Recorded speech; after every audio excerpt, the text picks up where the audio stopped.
দীর্ঘ ১৬ বছর পর বিডিআর বিদ্রোহে বিস্ফোরক মামলায় কারাগার থেকে জামিনে মুক্তি পাচ্ছে বিডিআর সদস্য। জুলাই নৃশংসতায় জাতিসংঘের ফ্যাক্ট ফাইন্ডিং মিশনের প্রতিবেদন চূড়ান্ত, ফেব্রুয়ারির মাঝামাঝিতে প্রকাশ, ডক্টর ইউনুসকে জানিয়েছে ভলকার তুর্ক। ট্রাম্পের নতুন প্রশাসনের কর্মকর্তাদের সঙ্গে বাংলাদেশ নিয়ে আলোচনা হয়েছে, জানিয়েছেন ভারতের পররাষ্ট্রমন্ত্রী।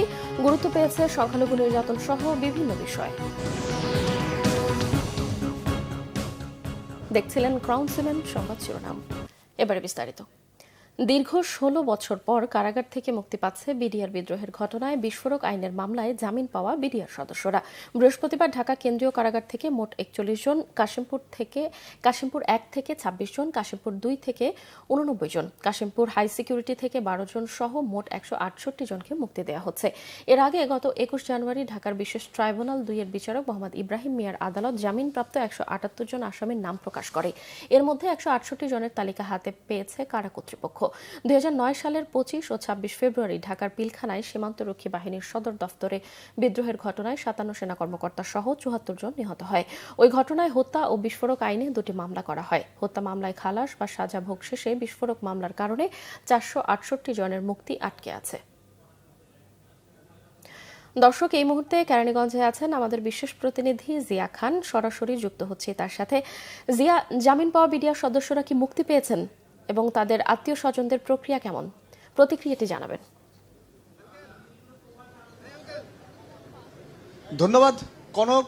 দীর্ঘ ১৬ বছরের প্রতীক্ষার অবসান হচ্ছে এবং আজকে ঢাকা কেন্দ্রীয় কারাগার কেরানীগঞ্জে আপনি নিশ্চয় দেখতে পাচ্ছেন যে আমার পিছনে যে স্বজনদের যে প্রতীক্ষা, এটা কিন্তু প্রিয়জন যে ১৬ বছর ধরে যিনি বন্দী রয়েছেন তার সেই মুক্তির অপেক্ষায়। আমরা কারাগার সূত্রে যেটা জানতে পেরেছি, প্রায় ১৭৮ জন আজকে মুক্তি পাওয়ার কথা, তবে ১০ জনের স্বজনরা যেহেতু উপস্থিত হননি, এই জন্য ১৬৮ জন আজকে বিডিআর হত্যাকাণ্ডের ঘটনায় কারাবন্দী, তারা মুক্তি পাবেন।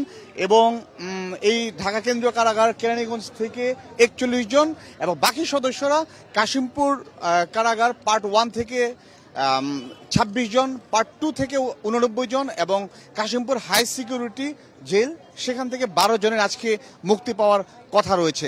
এরই মধ্যে কেরানীগঞ্জ ঢাকা কেন্দ্রীয় কারাগার এখানে এসে স্বজনরা উপস্থিত হয়েছেন। তো কনক, আপনার মাধ্যমে আমি দর্শকদের আজকে এখন এমন একজনের সাক্ষাৎকার নিব যার নাম হচ্ছে মালিহা জান্নাতি মালি, যার বাড়ি ঠাকুরগাঁ। তার বাবার জন্য সে এখানে এসেছেন। তার বাবাকে তার বয়স যখন ৩ মাস তখন তার বাবা জেলে চলে যায় এই বিডিআর হত্যাকাণ্ডের ঘটনায়। আজকে তার বাবা মুক্তি পাবে। তো মালিহা, তুমি কোন ক্লাসে পড়ো এখন? 10-এ। যখন তোমার ৩ মাস তখন তোমার বাবা জেলে গিয়েছে, তোমার আসলে এখন তোমার অনুভূতিটা কিরকম? অনেক অনুভূতি, এত বছর পর বাবাকে পাচ্ছি, কখনো কাছে পাইনি। তো বাবাকে কি বলবা তুমি প্রথম দেখায়? বাবাকে মালা পরাই দিব, জড়াই ধরবো। ধন্যবাদ মলি। দর্শক, নিশ্চয়ই আপনারা শুনছিলেন যে মলির যে অভিব্যক্তি বাবাকে নিয়ে। মলির মতো কিন্তু আরো অসংখ্য যারা স্বজন এখানে এসে উপস্থিত হয়েছেন, তারা সকলের হাতে কিন্তু তারা ফুল নিয়ে এসেছেন, তাদের প্রিয়জনকে তারা পরিয়ে দিবেন। তাদের কাছে আমি যতটুকু জানতে পেরেছি যে তাদের কাছে এটা হচ্ছে একটা নতুন জীবন, নতুন কিছু সৃষ্টির যে প্রত্যাশা সেটা। তবে তারা এও বলেছেন যারা এই তাদের জীবন থেকে ১৬টি বছর কেড়ে নিয়েছেন, যারা এর জন্য দায়ী তাদের কিন্তু তারা বিচার চান, তাদের আইনের আওতায় আনতে চান, দেখতে চান এবং জাতিকে দেখাতে চান যে কারা এই এই ধরনের বর্বরতম ঘটনার জন্য দায়ী।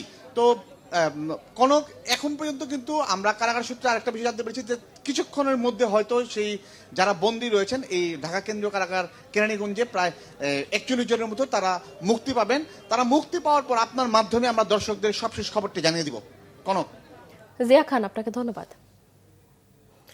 জাতিসংঘের মানবাধিকার বিষয়ক হাইকমিশনার ভলকার তুর্ক বলেছেন, জুলাই আগস্টের অভ্যুত্থানে সংঘটিত নৃশংসতা নিয়ে জাতিসংঘের তথ্য অনুসন্ধানী মিশনের প্রতিবেদন চূড়ান্ত পর্যায়ে রয়েছে এবং এটি ফেব্রুয়ারির মাঝামাঝি সময় প্রকাশিত হবে। বুধবার দাভোসের সুইস পর্বত শহরে ওয়ার্ল্ড ইকোনমিক ফোরামের বার্ষিক সম্মেলনের সাইডলাইনে প্রধান উপদেষ্টা অধ্যাপক মোহাম্মদ ইউনুসের সঙ্গে সাক্ষাৎকালে তিনি এই মন্তব্য করেন। তুর্ক জানান, প্রতিবেদনটি প্রকাশের আগে এটি বাংলাদেশের পক্ষের সঙ্গেও শেয়ার করা হবে এবং এটি জেনেভায় জাতিসংঘের মানবাধিকার কার্যালয় থেকে প্রকাশিত হবে। প্রধান উপদেষ্টা জাতিসংঘ মানবাধিকার প্রধানকে রোহিঙ্গা সংকট সমাধানে সহায়তার জন্য আহ্বান জানান, যা সাম্প্রতিক মাসগুলোতে মিয়ানমার থেকে কয়েক হাজার নতুন শরণার্থী আগমনের কারণে আরও খারাপ হয়েছে। তুর্ক পূর্ণ সমর্থনের আশ্বাস দিয়ে জানান তিনি এই বিষয়ে জাতিসংঘের মিয়ানমার বিষয়ক বিশেষ দূত জুলি বিশপ সহ সংশ্লিষ্ট অংশীজনদের সঙ্গে আলোচনা করেছেন। যুক্তরাষ্ট্রের নতুন প্রশাসনের সাথে আলোচনায় বাংলাদেশ প্রসঙ্গে কথা হয়েছে বলে জানিয়েছেন ভারতের পররাষ্ট্রমন্ত্রী এস জয়শঙ্কর। বৈঠক করেছেন নয়া পররাষ্ট্রমন্ত্রী মার্কো রুবিওর সাথেও। গত 20 জানুয়ারি ডোনাল্ড ট্রাম্পের প্রেসিডেন্ট হিসেবে অভিষেক আয়োজনে আর 4টি দেশের জোট কোয়াডের পররাষ্ট্রমন্ত্রী পর্যায়ের বৈঠকে যোগ দিতে যুক্তরাষ্ট্র সফরে একাধিক বৈঠকের পর একথা জানিয়েছেন ভারতের পররাষ্ট্রমন্ত্রী জয়শঙ্কর। ওয়াশিংটন ডিসিতে জয়শঙ্করের সংবাদ সম্মেলনে প্রশ্ন উত্তর পর্বে বাংলাদেশ প্রসঙ্গ উঠে আসে। নানা বিষয়ে বক্তব্য দেওয়ার সময় তিনি জানান, মার্কিন প্রশাসনের সাথে আলোচনায় বাদ পড়েনি বাংলাদেশের পরিস্থিতিও। সংবাদ সম্মেলনের ভিডিও নিজের ভেরিফাইড সামাজিক মাধ্যমে পোস্ট করেছেন তিনি, যা ভারতের পররাষ্ট্র দপ্তরের মুখপাত্র রণধীর জয়সওয়ালও পোস্ট করেছেন। জয়শঙ্কর বাংলাদেশ প্রসঙ্গ টানলেও ট্রাম্প প্রশাসনের সাথে আলোচনায় কি কথা হয়েছে তা বিস্তারিত জানাননি। বাংলাদেশে বিদ্যুৎ রপ্তানি করে প্রায় $40 কোটি কর ফাঁকি দিয়েছে ভারতের আদানি পাওয়ার। সেটি সুরাহা না হতেই বকেয়া পরিশোধে পিডিবিকে চিঠি দিয়েছে আদানি গ্রুপ। বিশেষজ্ঞরা বলছেন, অন্তর্বর্তী সরকার বিদ্যুতের চুক্তিটি সঠিকভাবে পর্যালোচনা করেনি। বকেয়া পরিশোধের বিষয়টিও আইনগত হলেও চুক্তির সব বিষয়গুলো খতিয়ে দেখা প্রয়োজন। রিপোর্ট রিশান নাসরুল্লার।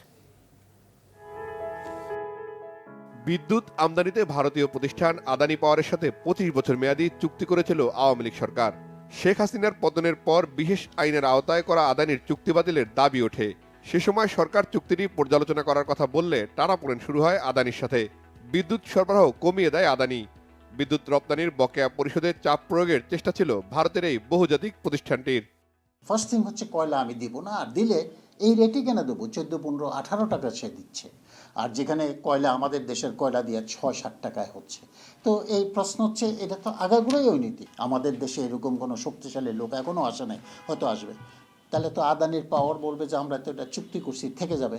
থেকে গেলে তো একটা রিনিউয়েবলস তখন তো মার্কেটে ঢুকতে পারবে না, দিবে না আর কি, সরকারই দিবে না। তো প্রশ্ন হচ্ছে এগুলা কেন থাকবে? ফার্স্ট থিং এগুলা বাতিল করে আমি রিনিউয়েবলস লাগাবো, এটা আমার পলিসি হবে। It should be declared immediately. এখন যেটা দেখা যাচ্ছে সেটা হচ্ছে, মনে হচ্ছে যে আসলে জিনিসটা তো লোকাচুরি হচ্ছে, এবং অন্যদিকে দায়টাও বাড়ছে আস্তে আস্তে। এই দায়টা তো শোধ করতে হবে। আর সারচার্জের যে বিষয়টা, সেটাও স্বাভাবিক, তার কারণ আমরা তো নিশ্চয়ই চুক্তিতে এই সমস্ত ক্লজগুলো রেখে দিয়েছি। এবং আমরা আসলে এই খুব দুঃখজনকভাবে হলেও সত্য যে এই চুক্তিগুলো নিয়ে, যেগুলো অনেক বড় চুক্তি, সেই চুক্তিগুলো নিয়ে আমরা আসলে আলাপ আলোচনা করিনি, জনগণের জন্য তথ্য উন্মুক্ত করিনি। সেইটার বোঝাটাই কিন্তু এখন আমাদের টানতে হচ্ছে। চুক্তির অস্বচ্ছতায় কয়লার দাম, যন্ত্রাংশের ব্যয় ও বিদ্যুৎ বিক্রির অর্থ নিয়ে 9-6 করেছে ভারতীয় কোম্পানিটি। প্রতিষ্ঠানটির $40 কোটি কর ফাঁকির তথ্য পেয়েছে এনবিআর। বিশেষজ্ঞরা বলছেন, চুক্তির বিভিন্ন ধারা পর্যালোচনা করে সেটি বাতিল বা সংশোধনে পদক্ষেপ নেওয়া উচিত অন্তর্বর্তী সরকারের। এই বিদ্যুৎ কেন্দ্র নিশ্চয়ই এমন কিছু হয়তো দিয়েছে কোনো কোনো গোষ্ঠীকে, যেটার কারণে একেবারে প্রায় গোপন রেখে আসলে চুক্তিটা স্বাক্ষর হয়েছে। মানে চুক্তির কোনো ধারা বা কোনো ধরনের কোনো কিছু কিন্তু জনসমক্ষে প্রকাশ পায়নি। কখন মানুষ যে কোনো কিছু গোপন করে, যদি ওর মধ্যে খারাপ কিছু থাকে, তাই না? যদি একেবারে খুব ভালো চুক্তি হয়, তাহলে সেক্ষেত্রে গোপন করার তো কিছু নেই, তাই না? তো সুতরাং এটা হয়ে থাকতে পারে, সেটা তদন্তের বিষয়। এবং কিভাবে হলো, এটা সত্যি সত্যি যদি হয়, তাহলে শাস্তির ব্যবস্থা কি হতে পারে, কারা জড়িত, বাংলাদেশের ভিতরে কেউ আছে কিনা, কার সঙ্গে হলো, কে এই ডিলটা করলো, এবং এই ধরনের কোনো যদি প্রমাণ পাওয়া যায়, তাহলে তখন কিন্তু এই বিদ্যুৎ চুক্তি বাতিল করার জন্য উদ্যোগ নেওয়া যেতে পারে। কারণ তখন কিন্তু এই আইনগত ব্যবস্থা নেওয়াটা অত্যন্ত সহজ হবে। তার কারণ পুরো জিনিসটাই যদি দুর্নীতিগ্রস্ত হয়, তখন কিন্তু আন্তর্জাতিক আদালতে গিয়েও আসলে এই আদানি গ্রুপ কোনোভাবে পার পাবে না। আমি যখন চুক্তি রিভিউ করব, রিভিউতে আমি দেখব যে এটা কি জনগণের পক্ষে গেছে না বিপক্ষে গেছে, এটা দেশের পক্ষে গেছে না বিপক্ষে গেছে, এগুলো নৈতিক কিনা। ফার্স্ট হচ্ছে আনসলিসিটেড, একজনের কথার সঙ্গে ফ্রেন্ডশিপ। হ্যাঁ ঠিক আছে, আদানি সাহেব বললো আমি এখানে একটা পাওয়ার স্টেশন কয়লা বিদ্যুৎ করব, ঠিক আছে করেন। এটা তো হইতে পারে না। এইসব অনৈতিক চুক্তিগুলো তুমি কেন রাখছো? এগুলো ফার্স্ট রিভিউ করার কথা, এটা করতে হবে আইনগত। সব কিছু মিলামিশা দেখো এটা কি আমাদের পক্ষে না বিপক্ষে। যদি বিপক্ষে যায়, থ্রো ইট আউট। কিন্তু করতেছে না। তারা আগে কিছু রাখছে, কিছু বাতিল করছে। কেন বাতিল করছে, আবার কেন কিছু রাখছো, এটার তো এক্সপ্রেশন নেই। দেশে পটুয়াখালীর পায়রা বিদ্যুৎ কেন্দ্রের প্রতি টন কয়লার দাম পড়ে $75, রামপাল কেন্দ্রে $80। অন্যদিকে ভারতের ঝাড়খণ্ডে আদানির বিদ্যুৎ কেন্দ্রে কয়লার দাম ধরা হয়েছে $96। রিশান নাসরুল্লাহ, বাংলাভিশন, ঢাকা। আন্তর্জাতিক প্রসঙ্গ। অবৈধ অভিবাসী তাড়াতে নজিরবিহীন অভিযানের ইচ্ছায় যাত্রার শুরুতেই বড় বাধা অতিক্রম করলেন সদ্য ক্ষমতায় আসা যুক্তরাষ্ট্রের প্রেসিডেন্ট ডোনাল্ড ট্রাম্প। এ সম্পর্কিত আইনি খসড়া পাশ হয়েছে মার্কিন কংগ্রেসে। অভিবাসী অনুপ্রবেশ ঠেকাতে মেক্সিকো সীমান্তে পাঠানো হয়েছে সেনা আর হেলিকপ্টার। মার্কিন কংগ্রেসের নিম্নকক্ষ প্রতিনিধি পরিষদে উত্থাপিত সংশোধিত লেকেন রিলে অ্যাক্টের ওপর ভোটাভুটিতে পক্ষে 263টি আর বিপক্ষে 156টি ভোট পড়ে বিরোধী ডেমোক্র্যাট দলের 46 জন আইন প্রণেতা পক্ষে ভোট দিয়ে আইনি খসড়ার অনুমোদনে সহায়তা করেছেন। প্রেসিডেন্ট ট্রাম্পের সইয়ের মাধ্যমে এটি আইনি রূপ নিলে চুরি সম্পর্কিত অভিযোগেও কোনো অবৈধ অভিবাসীকে গ্রেফতারের আইনি বৈধতা পাবে হোমল্যান্ড সিকিউরিটি বিভাগ। এটি বাস্তবায়নে ব্যর্থ হলে হোমল্যান্ড সিকিউরিটির বিরুদ্ধেও মামলা করা যাবে। 2024 সালের ফেব্রুয়ারিতে জর্জিয়ায় মার্কিন নাগরিক লেকেন রিলেকে হত্যায় অবৈধ অভিবাসীর জড়িত থাকার স্মৃতির প্রতি সম্মান রেখে এই আইনের এমন নামকরণ করা হয়েছে।